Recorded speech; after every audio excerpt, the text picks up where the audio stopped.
We just heard from the Fed yesterday, no interest rate changes. We'll talk a little bit about that. And we saw a little bit of dissent in the Fed. And I went back and looked at history to see what the history of dissent is in the Fed. I cannot believe tomorrow is August 1st. It's just scary. I'm looking at what I've accomplished this year, and I'm like, I've got so much left to do, and it's going away fast. It's an interesting time to be running money, that's for sure. Oh, when it goes up, everybody's happy. Yeah, when it goes up, amazingly, all the phone calls that I get from clients go away at that point. Jimmy Hoffa disappeared today in history, July 31st, 1975. It was in Detroit.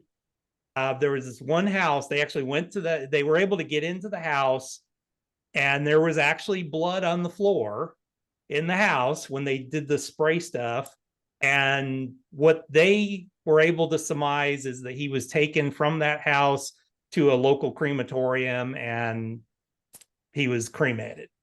And that's the most plausible. Honestly, it was the most plausible thing, because it was something about they had flown into Chicago and then they drove over to Detroit for something. And then that's when they killed him. We saw just absolute massive growth in job openings after the pandemic. A lot of that is because we were paying people to sit at home on their butts and you couldn't hire anybody. And that's basically what we had for, late Greenspan and all of Bernanke and Yellen, was just basically rocket fuel in the economy.